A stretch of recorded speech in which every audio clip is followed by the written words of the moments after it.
Eles achavam que ela era fraca. Achavam que o seu silêncio era uma admissão de culpa. Durante 3 dias, Grace sentou-se na fria sala do tribunal e viu o seu ex-marido bilionário e o seu advogado implacável destruírem a sua vida com mentiras. Ela não gritou, não reagiu, apenas observou.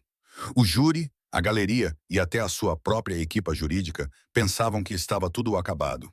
Mas eles não sabiam que Grace não falava porque estava com medo. Ela estava à espera de algo. Estava à espera da pergunta específica que derrubaria todo o império. Quando o juiz Holloway finalmente a fez, a resposta não acabou apenas com um casamento. Destruiu um legado. Não vai acreditar no que ela estava a esconder. As portas de mogno da sala de audiências 4B do Tribunal Superior de Seattle pareciam pesadas, não apenas por causa da madeira e do latão, mas por causa do peso sufocante da derrota inevitável. O ar-condicionado emitia um zumbido baixo e monótono que parecia vibrar contra a tensão na sala. Howard Archibald ajustou as mangas do seu fato italiano feito à medida, com um sorriso sutil nos lábios. Ele não parecia um homem a lutar pelos seus bens. Parecia um homem que já tinha comprado a vitória e estava simplesmente à espera do recibo. Aos 42 anos, Howard era o menino de ouro da indústria farmacêutica tecnológica. Um homem cujo sorriso tinha adornado a capa da Forbes e cujo aperto de mão, segundo rumores, valia milhões. Sentado ao seu lado estava o seu advogado, Arthur Danton, um homem conhecido nos círculos jurídicos como o carniceiro. Danton não se limitava a ganhar processos. Ele destruía a oposição até não restar nada além de pó e arrependimento. No banco atrás deles estava sentada Vanessa, a noiva de Howard. Ela tinha 24 anos e estava impecavelmente vestida com um modesto fato creme que gritava "madrasta inocente", segurando uma bolsa de grife com os nós dos dedos brancos de ansiedade. Do outro lado do corredor estava sentada Grace. Ela usava um vestido cinza simples que já tinha visto dias melhores e tinha o cabelo preso num coque severo e prático. Ela parecia cansada. Não o cansaço frenético e histérico de uma mulher desprezada, mas a fadiga profunda e exaustiva de alguém que nadava contra a corrente há muito tempo. As suas mãos repousavam cruzadas sobre a mesa, imóveis como pedra. Sr. Dantour, pode prosseguir com as suas alegações finais relativas ao acordo de custódia, disse o juiz Holloway, olhando por cima dos óculos. O juiz Holloway disse, olhando por cima dos óculos. O juiz era um homem severo com quase 70 anos, que não tinha paciência para teatralidades. No entanto, o seu tribunal tinha se tornado um teatro de crueldade durante a semana anterior. Danton levantou-se, abotoando o casaco com um floreio. Obrigado, meritíssimo. Os factos aqui são indiscutíveis. O meu cliente, o Sr. Archibald, proporciona um ambiente estável, próspero e intelectualmente estimulante para os seus filhos. Ele tem os recursos, o tempo e a dedicação necessários.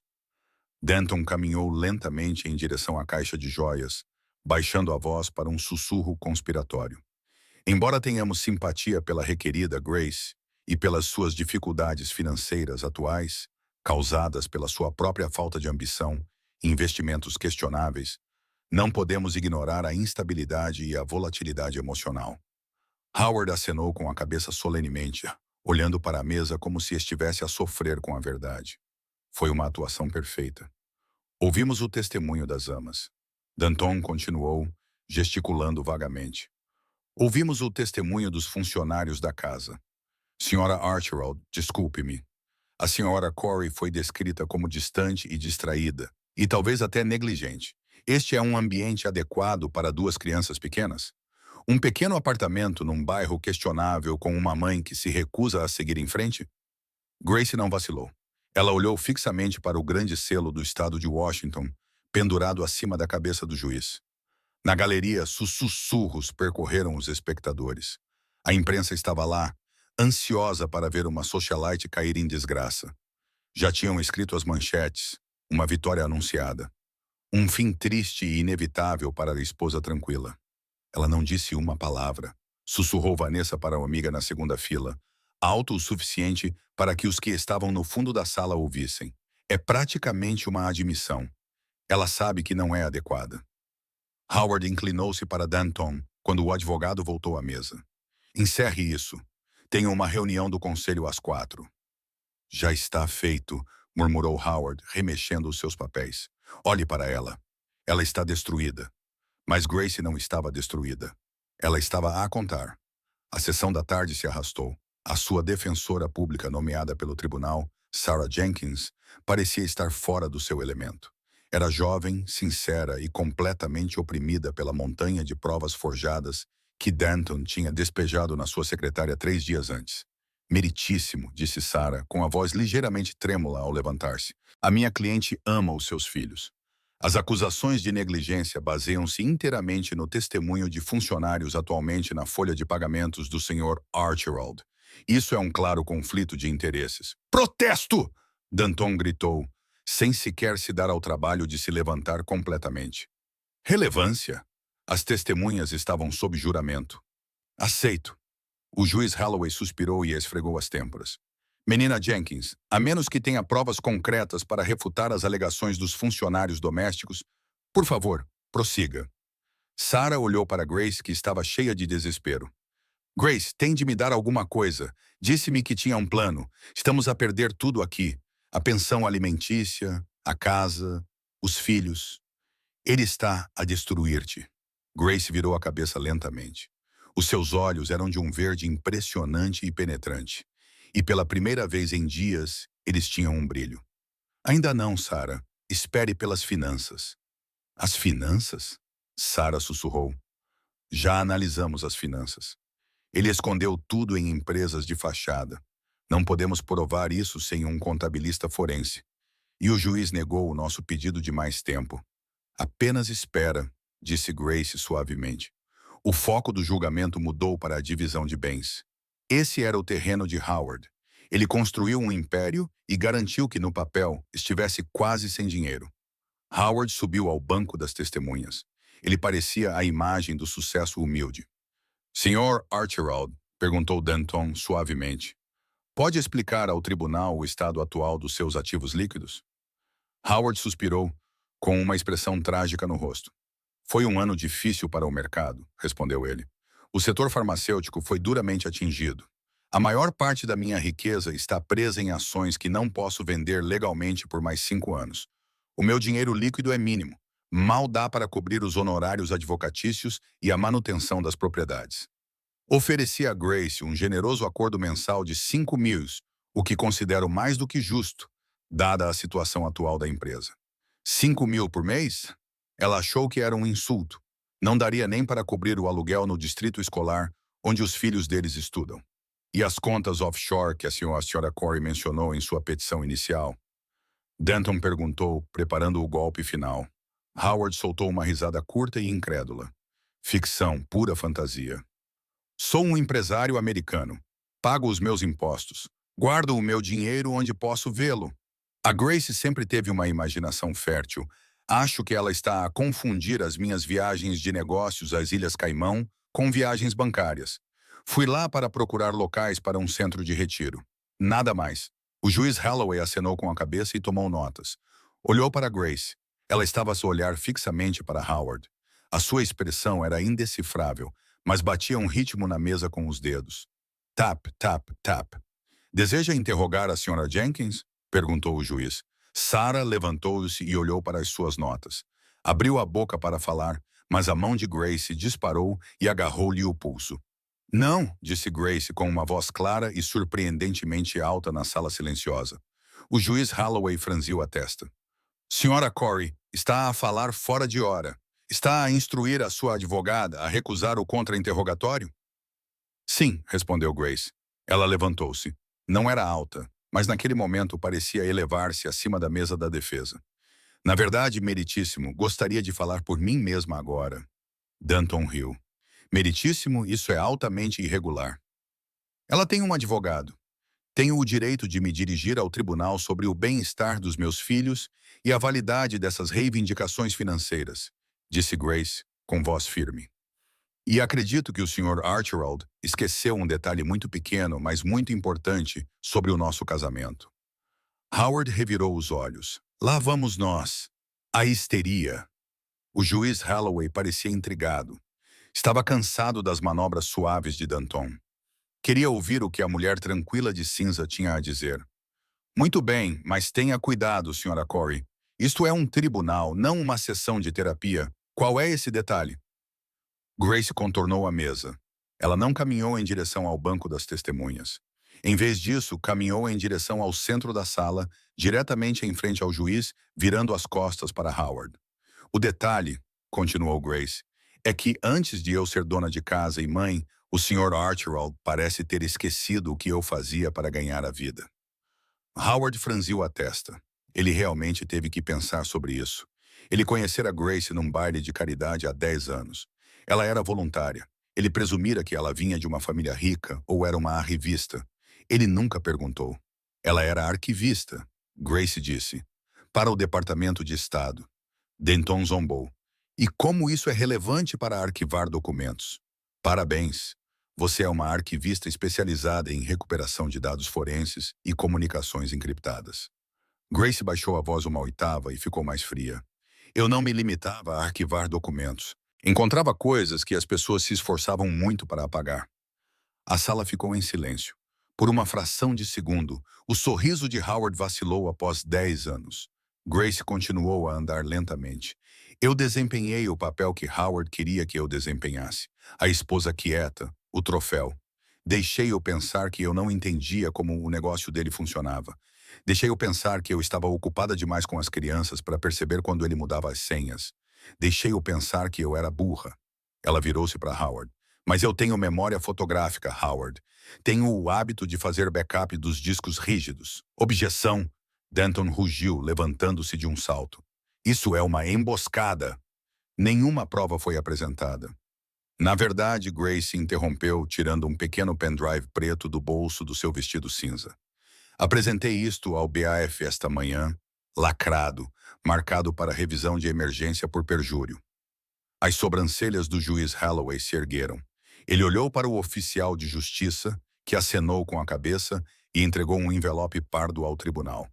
Você ficou calada, observou o juiz Holloway, abrindo o envelope. Deixou-o mentir sob juramento.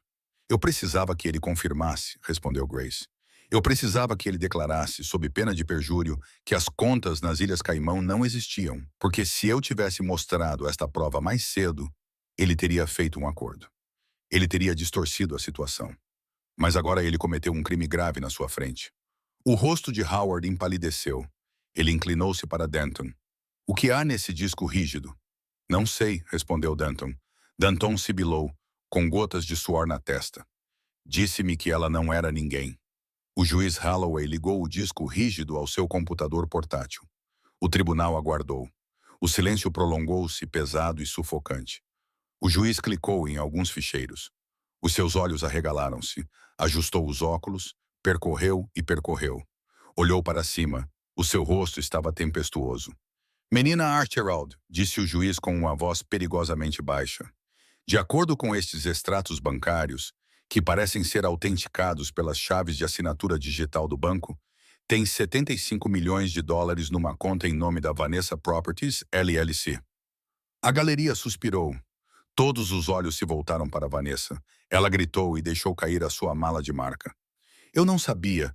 Ele apenas me pediu para assinar alguns papéis. Sente-se, disse Dantelon irritado. Mas essa não é a questão importante, disse Grace, interrompendo o caos. O dinheiro é apenas dinheiro. Pode puni-lo por isso. Mas há outra coisa naquele disco rígido, meritíssimo. Pasta 3. Os ficheiros de áudio. Howard levantou-se. Pare com isso. Esta é uma gravação ilegal. Privilégio conjugal. Não num estado de consentimento unilateral. Quando a gravação capta a prática de um crime envolvendo um menor, disse Grace calmamente. O juiz Holloway levantou a mão, silenciando Howard. Sr. Archibald, sente-se ou mandarei algemá-lo. Menina Corey, qual é a pergunta inesperada que mencionou no seu processo? Grace respirou fundo. Era isso, o momento pelo qual ela esperara 3 dias infernais. Pergunte a ele, disse ela, apontando um dedo trêmulo para o ex-marido. Pergunte a ele onde estava em 14 de outubro, na noite em que nosso filho Léo foi parar na sala de emergência com um braço quebrado. Howard congelou. Parecia um cervo diante dos faróis de um carro. Sua arrogância havia desaparecido, substituída por puro e genuíno terror. 14 de outubro, perguntou o juiz Holloway, olhando para a linha do tempo. O relatório diz que a criança caiu das escadas enquanto estava aos cuidados da ama. Pergunte a ele, repetiu Grace. O juiz Holloway olhou para Howard. Sr. Archibald, onde estava na noite de 14 de outubro? Howard abriu a boca, mas nenhum som saiu. Ele olhou para Denton. Denton desviou o olhar. Eu estava numa gala, o jantar de caridade da Metaf. Howard gaguejou. Há fotos. Grace abanou a cabeça. Reproduza o ficheiro, meritíssimo. O ficheiro chama-se 14 de outubro, monitor de bebés. O juiz Holloway clicou no ficheiro. O som de estática encheu o tribunal. Em seguida, ouviu-se o som de uma porta a bater. Depois, ouviu-se a voz de Howard, não a sua voz suave e habitual em público, mas um grunhido irritado e arrastado. Eu disse para saíres do meu caminho, seu pirralho. O choro de uma criança. Leu, papá, não. Para. Um baque alto. Um estalo repugnante. Silêncio. Em seguida, ouviu-se a voz de Vanessa na gravação. Howard, meu Deus, empurraste-o. Ele não se mexe. Howard, temos de ligar para o 112. A voz de Howard estava fria e sóbria novamente. Não, liga para a ama. Diz-lhe que se ela não disser que ele caiu, nunca mais trabalhará nesta cidade. Resolve isto, Vanessa. Vou para a gala. A gravação terminou. O silêncio no tribunal era absoluto. Era ensurdecedor.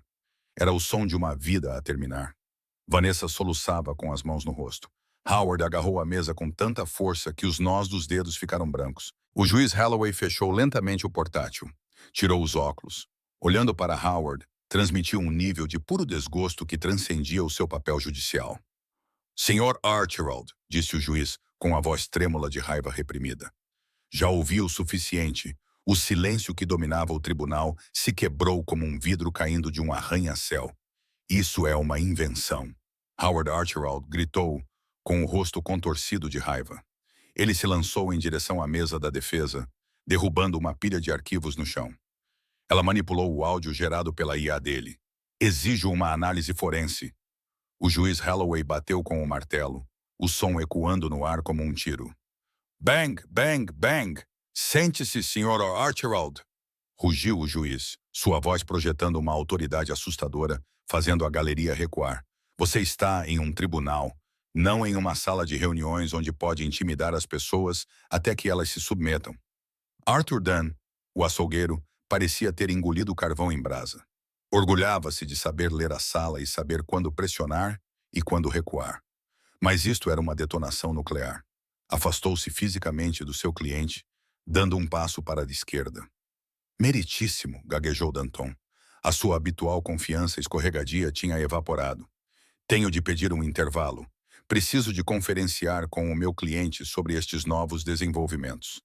Não haverá recesso, interrompeu o juiz Holloway, estreitando os olhos por trás dos óculos. O juiz Holloway interrompeu-o, estreitando os olhos por trás dos óculos. Ele olhou para o portátil, depois para a trêmula Vanessa e finalmente para Howard. O tribunal está na posse de provas que sugerem a prática de um crime violento contra um menor, bem como perjúrio em relação a ativos financeiros cometido na minha presença. Oficial de Justiça. 2 agentes uniformizados avançaram da parte de trás da sala. O tilintar de chaves pesadas cortou os murmúrios da imprensa. Howard arregalou os olhos, olhou à sua volta, à procura de um aliado, alguém que resolvesse a situação. Olhou para Vanessa, mas ela estava encolhida, a chorar silenciosamente, com o rímel a escorrer pelo seu impecável fato creme. Olhou para Danton, mas o advogado já estava a arrumar a sua pasta, com os olhos fixos no chão. Finalmente, Howard olhou para Grace. Ela não se tinha mexido. Estava parada no meio do corredor, com as mãos entrelaçadas à sua frente. Não estava a sorrir, não estava a regozijar-se, estava simplesmente a observá-lo com curiosidade distanciada e clínica, como um cientista a observar uma amostra ao microscópio. Era aquele olhar, aquela total ausência de medo, que o aterrorizava mais do que o juiz. Grace, Howard ofegou, com a voz a falhar. Grace, diga-lhes que é um mal-entendido. Pense na empresa, pense no preço das ações. Se eu for preso, tudo entrará em colapso. A herança das crianças. As crianças estão seguras, disse Grace suavemente, a sua voz ecoando claramente na sala silenciosa. Essa é a única herança que importa. Os Baifes chegaram até ele. Um deles, um homem corpulento chamado Oficial Miller, agarrou-lhe o braço. Howard Archibald, coloque as mãos atrás das costas. Não me toque, rosnou Howard, tentando puxar o braço. Sabe quem eu sou? Conheço o governador. Vou tirar o seu crachá. Resistir à prisão não vai ajudar o seu caso, filho, observou o juiz Holloway secamente. Adicione uma acusação de desacato ao processo. O clique das algemas foi metálico e definitivo. Era um som que Howard nunca esperava ouvir em relação aos seus próprios pulsos. Ele foi empurrado para a frente e tropeçou ligeiramente, os seus sapatos italianos de couro caros arranhando o linóleo. Ao passar por Grace, ele inclinou-se, respirando ofegante e freneticamente. Acha que ganhou? Sussurrou ele, cuspindo. Tenho advogados com os quais você nem sonha. Vou enterrá-la. Vou garantir que nunca verá um centavo. Vou matá-la, Grace. A ameaça pairou no ar. O rosto do juiz Holloway ficou impassível. Que conste em ata que o requerido acaba de proferir uma ameaça de morte contra a requerente em audiência pública. A fiança é negada. Prenda-o imediatamente. Denton fechou os olhos e suspirou. Ele sabia que os honorários que havia cobrado não cobririam o custo de limpar essa confusão. Quando as pesadas portas laterais se fecharam atrás de Howard e dos policiais, o tribunal explodiu. Os repórteres gritavam perguntas e digitavam furiosamente nos seus telemóveis. Flashes disparavam através dos vidros do corredor. Menina Corey, disse o juiz Holloway, suavizando a voz ao virar-se para Grace. Em relação ao pedido de custódia, ele concedeu a custódia legal e física exclusiva à mãe. Os direitos de visita do Sr. Archibald estão suspensos enquanto se aguarda uma investigação criminal e uma avaliação psiquiátrica. Em relação aos bens, o juiz bateu na unidade USB. Estou a congelar todas as contas associadas ao Sr. Archibald e à Vanessa Properties LLC com efeito imediato. Menina Jenkins, sugiro que apresente uma moção para pensão alimentícia imediata retirada desses fundos apreendidos. Assinarei antes de sair para o almoço. Sarah Jenkins. A jovem advogada de Grace parecia que tinha acabado de ganhar na lotaria. Ela estava a tremer. Obrigada, meritíssimo. Obrigada. Grace acenou com a cabeça em agradecimento ao juiz. Virou-se e voltou para a sua mesa, pegando na sua bolsa surrada. Não olhou para a imprensa. Nem olhou para Vanessa, que agora estava a ser interrogada por um oficial de justiça. Caminhou pelo corredor central, com a cabeça erguida. Ao empurrar as portas do tribunal, uma onda de barulho atingiu a do corredor. Câmaras, microfones e rostos gritantes. Grace, Grace, é verdade que ele bateu no menino? Senhora Archibald, quanto dinheiro há na conta offshore? Você sabia da amante? Grace parou. Colocou um par de óculos escuros grandes para proteger os olhos. Olhou para a câmara da CNN. Meu nome, disse ela com voz calma e firme, é Grace Corey e não tenho comentários a fazer. As provas falam por si. Ela atravessou a multidão, abrindo caminho como o mar vermelho. Ela já não era a vítima. Ela era a tempestade. A equipa jurídica cara de Howard Archibald levou 48 horas para encontrar uma brecha. Embora Bale tivesse inicialmente sido negado a fiança, um recurso frenético a um tribunal superior, facilitado por favores políticos, e uma alegação de problemas de saúde relacionados com a condição cardíaca de Howard, uma condição que ele misteriosamente desenvolveu no momento em que entrou na cela, fez com que ele fosse libertado sob prisão domiciliar. A fiança foi fixada em $10 milhões. Ele pagou dentro de 1 hora, liquidando uma carteira secreta de criptomoedas que Grace não havia incluído no dump de dados inicial. Howard regressou à sua cobertura na Obsidian Tower, no centro de Seattle, numa noite chuvosa de quinta-feira. A viagem para casa no SUV preto foi silenciosa. O seu motorista, normalmente falador, não fez contato visual pelo espelho retrovisor. Howard sentou-se no banco de trás, bebendo um copo de uísque que tinha servido do bar do carro. As suas mãos tremiam. Ele já não tinha medo. Estava furioso. Era uma fúria fria e calculista que aguçava da sua mente. Ela envergonhou-me, pensou, observando as luzes da cidade a passarem rapidamente. Ela tinha o humilhado na frente de Holloway e da imprensa. Verificou o seu telemóvel. As ações da Archibald Pharmaceuticals tinham caído 18% em 2 dias.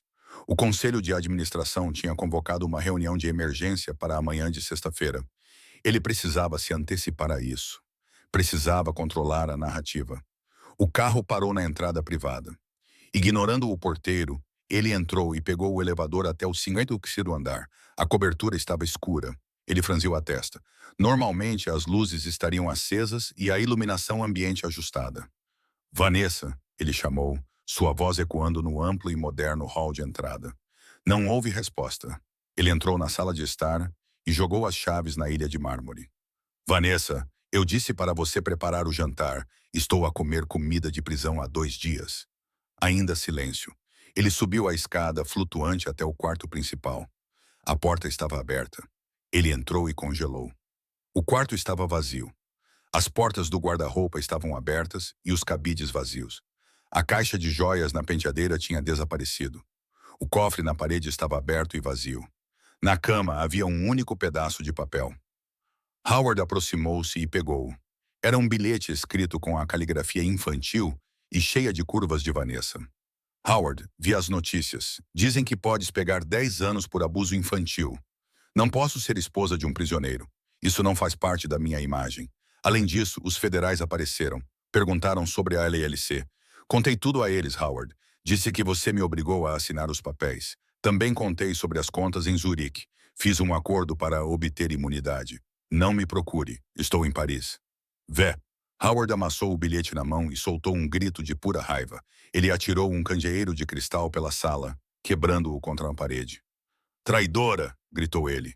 Traidora inútil e interesseira. Ele andava de um lado para o outro pela sala, respirando pesadamente. Tudo bem, tudo bem. Vanessa tinha ido embora. Que bom. Ela era um peso, de qualquer forma. Pelo menos ele ainda tinha a empresa.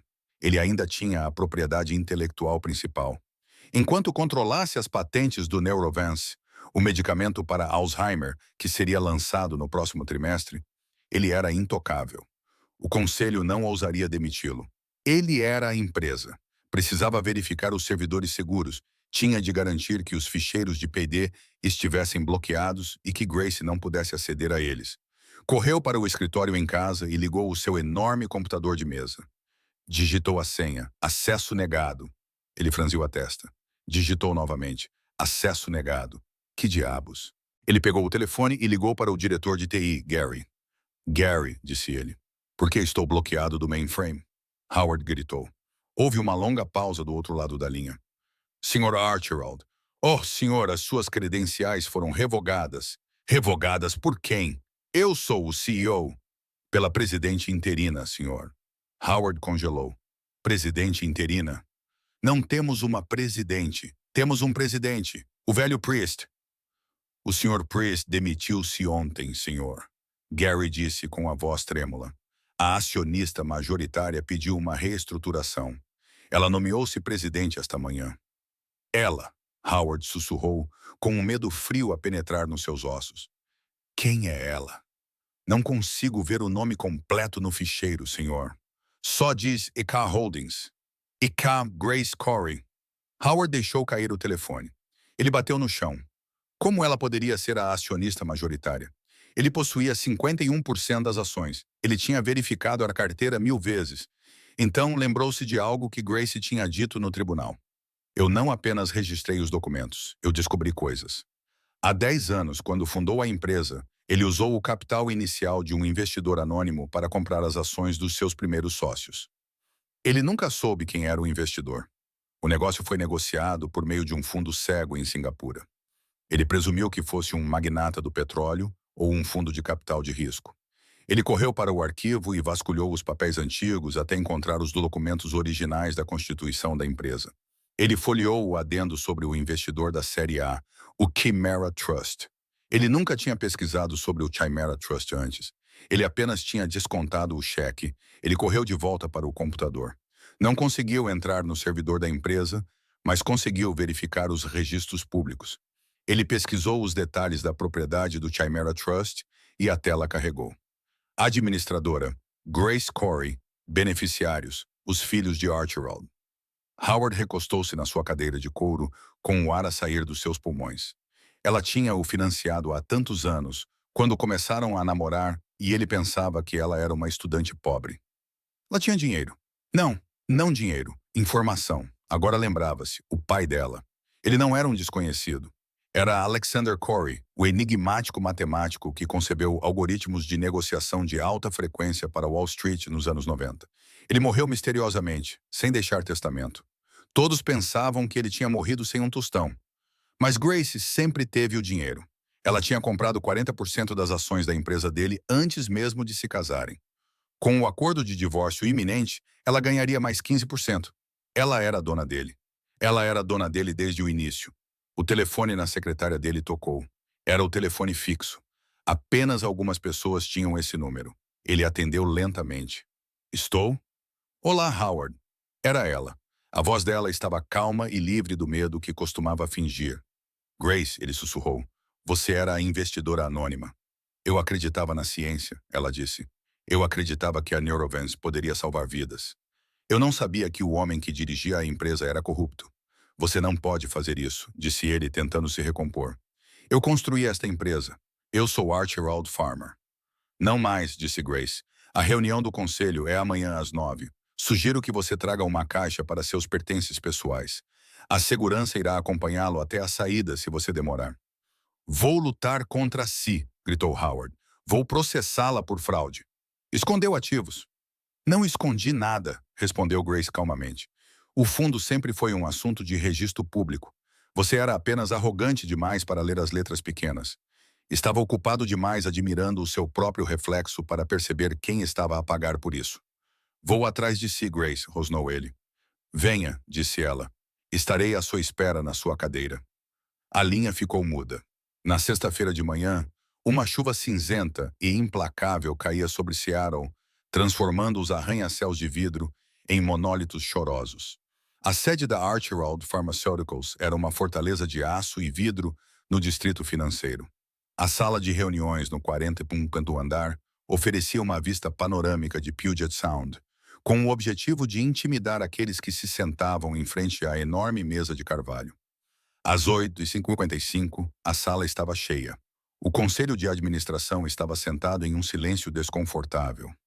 Jonathan Priest, o ex-presidente, parecia pálido e derrotado. Vivian Lee, a representante dos mercados asiáticos, batia nervosamente com a caneta stylus no tablet. Maxwell Carter, o diretor financeiro, suava profusamente, apesar do ar-condicionado. Eles estavam à espera. Às 9h em ponto, as portas duplas se abriram. Howard Archibald entrou com passos largos. Ele estava impecável. Passara 2 horas a cuidar da sua aparência. O seu fato era de um azul marinho elegante e a gravata, de um vermelho ousado. Caminhava com a arrogância de um homem que se recusava a acreditar que o céu estava a cair. Bom dia, anunciou, ignorando a tensão. Caminhou até a cabeceira da mesa. Espero que estejamos todos prontos para discutir a estratégia para mitigar este recente contratempo de relações públicas. Estendeu a mão para a cadeira de couro na cabeceira da mesa. Esse lugar está ocupado, disse uma voz vinda do canto. Howard virou-se. Grace estava de pé junto à janela. Não usava o vestido cinzento e deselegante que tinha usado no tribunal. Em vez disso, usava um fato preto feito à medida que lhe assentava como uma armadura. Tinha o cabelo solto, caindo em ondas sobre os ombros. Usava saltos altos que faziam um som seco no chão de madeira enquanto caminhava na direção dele. Grace Howard zombou. Esta é uma reunião fechada. Segurança. Ele acenou para o guarda à porta. O guarda que Howard empregava há 5 anos não se mexeu. Ficou a olhar fixamente para a frente. A segurança trabalha para a empresa, Howard, disse Grace, parando a alguns metros dele. E a partir das 8h10 desta manhã, controlo 55% das ações com direito a voto. Ela atirou um documento grosso para cima da mesa. Este caiu com um baque pesado. O que é isto? Perguntou Howard com desdém. Aquela parede, disse Vivian Lee, com a voz ligeiramente trêmula. É a moção para a sua destituição imediata como CEO, citando a cláusula de torpeza moral do seu contrato? Howard riu-se. Torpeza moral? Por causa de uma disputa doméstica? Não me faça rir. Eu gerei 400 milhões de libras em receitas no ano passado. Você desviou 12 milhões. Maxwell Carter, o diretor financeiro, sussurrou ele. Olhou para Howard com ar de desculpa. Ela descobriu, Howard. Ela descobriu os números de identificação das empresas de fachada no Chipre. Ela enviou o ficheiro para todos nós esta manhã. Howard congelou. Olhou para Maxwell. Você me denunciou. Não precisei, disse Maxwell. Eu não precisei, disse Maxwell. Ela tinha os registros. Eu tenho os dados das teclas digitadas no seu portátil. Ela os tem há 6 meses. Howard olhou para Grace. Ela estava de pé na cabeceira da mesa, com a mão nas costas da cadeira dele. Você me vigiou, sussurrou Howard. Todo esse tempo você esteve na minha casa, dormindo na minha cama, me espionando. Eu estava a proteger o futuro dos meus filhos, corrigiu Grace. Estavas a esvaziar a empresa para financiar o teu estilo de vida e a tua amante. Estavas a colocar em risco a aprovação do Neurovance pela FDA ao cortar custos nos testes de segurança para economizar dinheiro. Eu também vi esses e-mails. A sala ficou em silêncio. Falsificar dados de segurança seria uma sentença de morte para uma pequena empresa como esta. Isso é mentira, gritou Howard. É mesmo? Grace tirou um comando do bolso e apontou-o para o ecrã na parede. Apareceu uma cadeia de e-mails. Era de Howard para o chefe de A&D.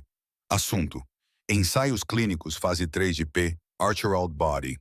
Não me importo com os efeitos secundários no grupo de teste. Esconda os dados sobre náuseas. Precisamos lançar no 3º trimestre ou as ações vão cair. Resolva isso. É por isso que você está sendo demitido, disse Grace apontando para a tela. Não porque você é um mau marido. Não porque você é um mau pai, embora você seja. Você está sendo demitido porque é uma fraude. Ela olhou para o quadro. Todos a favor da moção para demitir Howard Archibald com efeito imediato. Todas as mãos se levantaram. Até Maxwell Carter levantou a mão. Howard olhou para eles. Os seus aliados, os seus soldados. Não podem fazer isso, sussurrou ele. Eu sou Archibald Farmer. Não mais, disse Grace. Estamos a mudar a marca. A partir de segunda-feira, a empresa será conhecida como Corey Biosciences. Ela apontou para a porta. Saia. Howard ficou ali, tremendo. O seu rosto ficou com uma tonalidade vermelha violenta. Ele cerrou os punhos. Por um momento, parecia que ele poderia bater nela, assim como tinha batido em Léo. Nem pense nisso, ressoou uma voz grave. Howard se virou. Atrás de Grace estava um homem que ele não tinha notado antes. Ele era alto e vestia um terno simples, mas tinha um porte militar. Quem diabos é você? Cuspiu Howard. Meu nome é Detetive Miller, respondeu o homem. Eu sou da Comissão de Valores Mobiliários. E isto?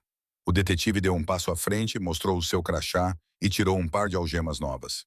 É uma acusação por fraude de valores mobiliários, peculato e espionagem corporativa. Howard olhou das algemas para Grace. Ela estava sentada na cadeira agora. Parecia confortável. Parecia poderosa. Você planeou isto? Howard engasgou. Planeaste o momento, o processo judicial, a reunião do conselho, a sequi. Eu disse-te, disse Grace abrindo uma pasta na secretária. Sou arquivista. Gosto que as coisas estejam organizadas. Ela não olhou para cima quando o detetive virou Howard e o algemou. Ela não assistiu enquanto ele era arrastado para fora da sala, gritando obscenidades. Simplesmente pegou numa caneta. Vamos discutir a limpeza, disse Grace para a sala de executivos atônitos. 3 meses se passaram desde o golpe na sala de reuniões, mas para Howard Archibald, o tempo se tornou um loop sem sentido de concreto cinza e luzes fluorescentes. Ele estava detido no Centro de Detenção Federal em SeaTac, aguardando julgamento. A fiança pelas acusações da SEC tinha sido fixada na exorbitante quantia de 50 milhões de dólares, que ele não podia pagar, pois os seus bens tinham sido congelados e os seus amigos tinham desaparecido. Agora usavam um macacão laranja, um contraste gritante com a lã italiana que ele preferia. O seu cabelo, outrora perfeitamente penteado, estava a ficar grisalho e ralo. Ele tinha perdido peso. Tem uma visita, grunhiu o guarda, batendo nas grades. Howard sentou-se na cama com uma centelha de esperança acendendo-se no peito. Danton? Não, Dan tinha se demitido. Vanessa. Talvez ela tivesse voltado para retirar a sua declaração. Ou um novo advogado. Ele foi levado pelo corredor, com as correntes nos tornozelos a chocalhar, até a sala de visitas. Sentou-se atrás do espesso perspex. Grace sentou-se do outro lado. Ela parecia radiante. Vestia uma blusa branca simples e jeans, com o cabelo solto. Parecia 5 anos mais nova do que no tribunal. Não parecia uma CEO ou uma conquistadora. Apenas parecia livre. Howard pegou o auscultador do telefone. Você veio, disse ele com voz rouca. Eu sabia que você viria. Você ainda me ama, não é? Em algum lugar no fundo? Grace pegou o telefone lentamente. Sua expressão de pena magoou Howard mais do que a raiva teria feito. Vim trazer-te isto, disse ela. Ela segurou um documento contra o vidro. Era um desenho rudimentar a lápis de cera de um cão super-herói lutando contra um monstro verde. O Léo desenhou, disse Grace. O terapeuta dele disse que foi um grande avanço. O monstro verde. És tu, Howard. Howard estremeceu. Sou o pai dele. Não podes colocá-lo contra mim. Não precisei, disse Grace calmamente. Tu fizeste isso quando partiste o braço dele. Só porque estavas atrasado para uma festa. Tu fizeste isso quando gritaste com ele só por ele existir. Foi um acidente. Howard sibilou, inclinando-se para a frente de modo que a sua respiração embaçasse o vidro. Ouve-me, Grace. Podemos fazer um acordo. Eu sei onde estão as chaves criptográficas da outra carteira. Aquela que tu não encontraste. Há 20 milhões de libras lá. Eu vou te dar. Basta dizer ao promotor que você exagerou. Diga que eu estava sob estresse. Faça com que as acusações sejam reduzidas à contravenção. Grace olhou para ele. Você ainda não o entende, não é? Eu não quero o seu dinheiro. Eu tenho a empresa. Eu tenho o meu próprio dinheiro. E o mais importante, eu tenho a minha dignidade. Não consegues gerir essa empresa, gritou Howard. És uma arquivista, uma bibliotecária. Não sabes como lidar com os tubarões. A empresa está melhor do que nunca, disse Grace com um pequeno sorriso nos lábios. Divulgamos os dados reais de segurança do Neurovance. As ações inicialmente sofreram uma queda, mas depois se recuperaram quando o público percebeu que estávamos a ser transparentes. Agora temos integridade, Howard. Algo que tu nunca tiveste. A integridade não compra iates, Grace concordou. Mas compra paz de espírito. Durmo muito bem à noite, Howard. Tu dormes? Howard bateu com o auscultador na bancada de metal. Tira-me daqui. Tu deves-me isso. Eu dei-te uma vida. Tu deste-me uma jaula, corrigiu Grace. E eu passei 10 anos a aprender a abrir a fechadura. Ela levantou-se. Não voltarei a visitar-te, Howard. O divórcio foi finalizado esta manhã. Não assinaste os papéis. Por isso o juiz concedeu uma sentença por contumácia. Tenho a custódia total. Não tens direito a visitas. Há uma ordem de restrição em vigor, caso saias. Espera, disse Howard em pânico. Grace, por favor, estou com medo. Os outros reclusos sabem que eu era rico. Eles sabem sobre a acusação de abuso infantil. Eles olham para mim como se eu fosse carne. Grace hesitou por um momento. Ela olhou para o homem que ela uma vez prometeu amar e cuidar. Ela podia ver o medo nos olhos dele, o terror patético e nu de um valentão que havia perdido a sua arma. Não posso te ajudar com isso, Howard, disse ela suavemente. Você construiu esse mundo para si mesmo. Mentiste, enganaste e magoaste os fracos.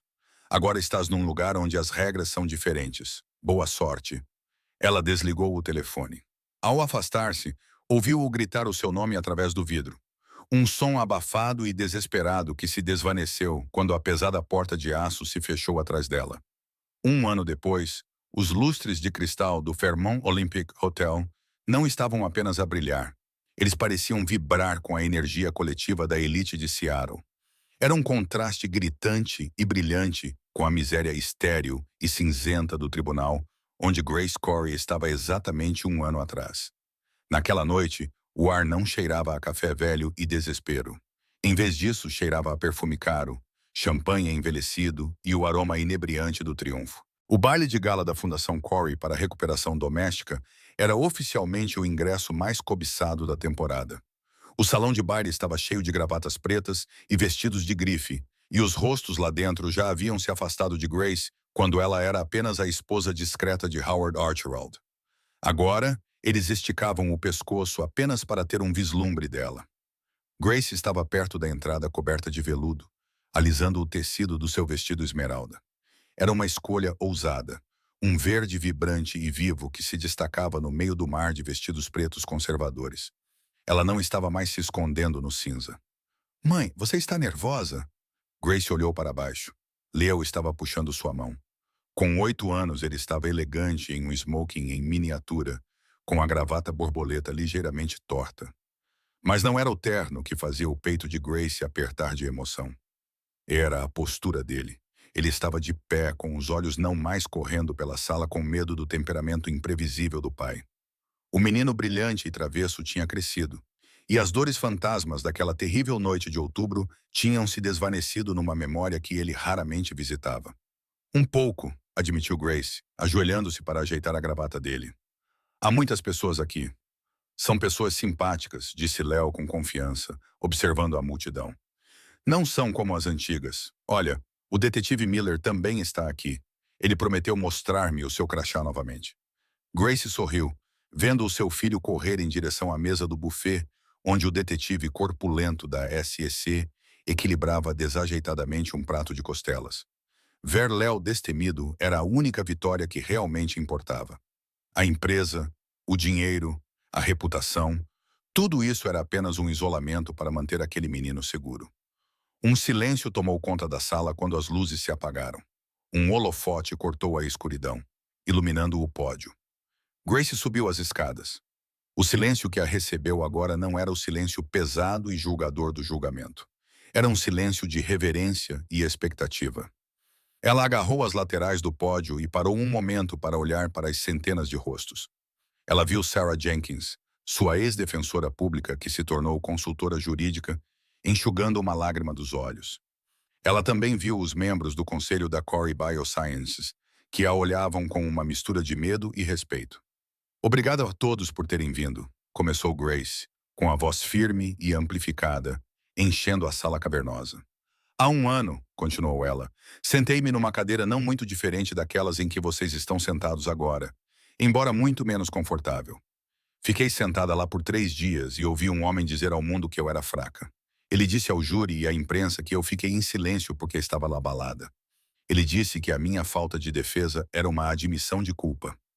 Ela fez uma pausa. A sala estava tão silenciosa que era possível ouvir o gelo derretendo nos copos.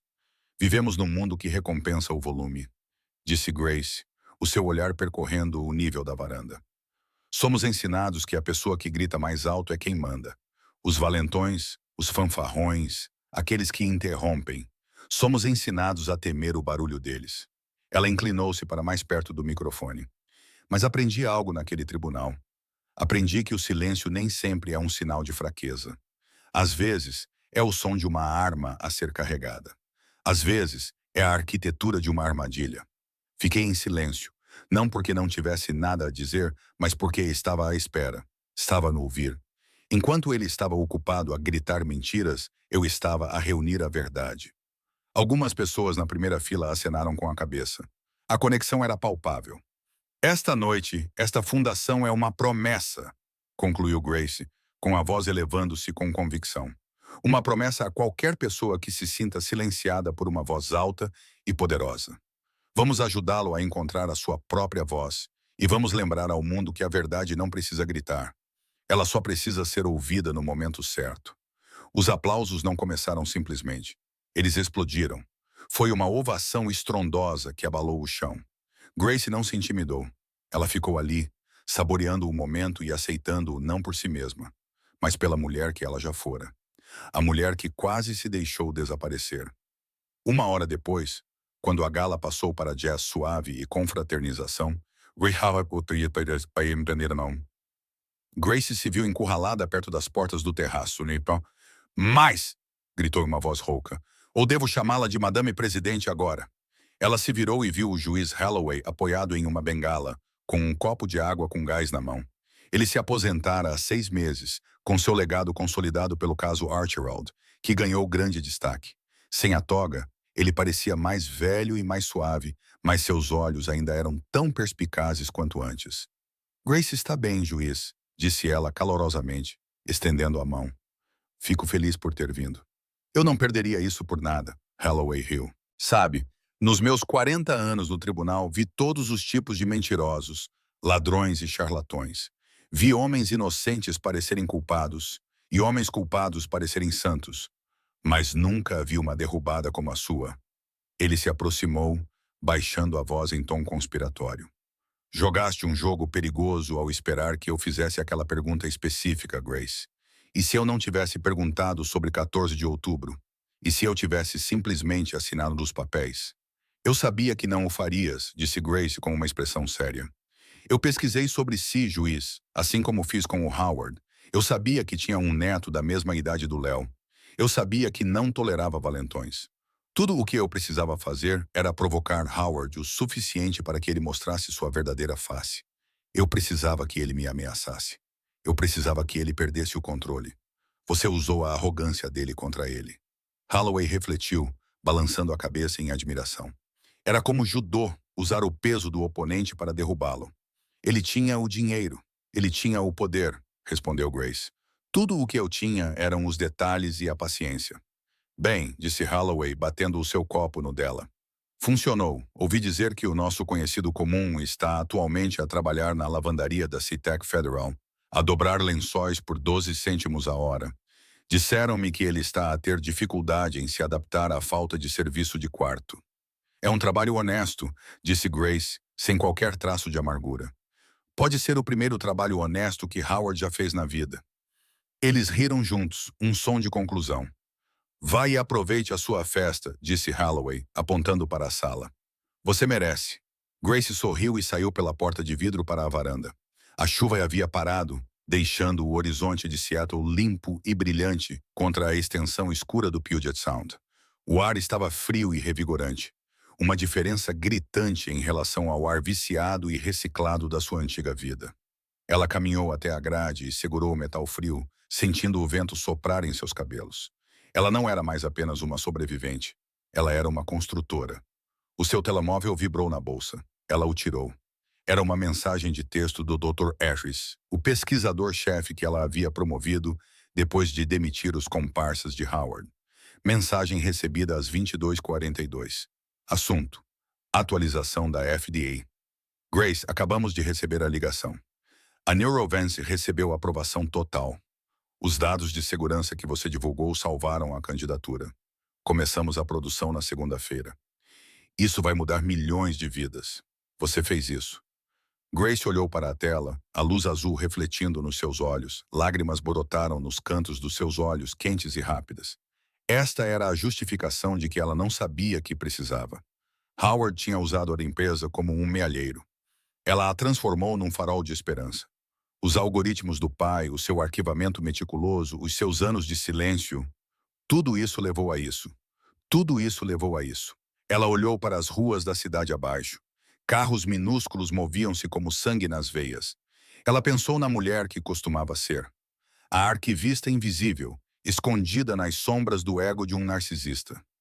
Aterrorizada por falar, aterrorizada por se mover. Ela já não era aquela mulher. Ela tinha morrido na sala de audiências 4B, abrindo caminho para esta nova versão de si mesma. Grace voltou-se para o calor do salão de baile. Através do vidro, viu Léo a rir e a mostrar o seu desenho ao detetive Miller, que estava fascinado. Ela viu o seu futuro, por escrever e totalmente em aberto. O silêncio tinha lá acabado. Era hora de fazer barulho. Grace Corey provou que a pessoa mais perigosa na sala não é necessariamente aquela que grita ameaças. É aquela que toma notas silenciosamente. Ela transformou a sua dor em poder e o seu silêncio numa estratégia que derrubou um império corrupto. A sua história lembra-nos que, por mais presos que nos sintamos, a verdade é uma arma que não pode ser silenciada para sempre. Não importa quanto dinheiro seja gasto para isso. O que achou do plano mestre de Grace? Conseguiria ficar tão calado por tanto tempo? Deixe-me saber nos comentários abaixo. Se gostou desta história de justiça e karma, por favor, dê um like. Isso ajuda muito o canal. E não se esqueça de se inscrever e ativar as notificações para nunca perder uma nova história. Obrigado por assistir e até a próxima.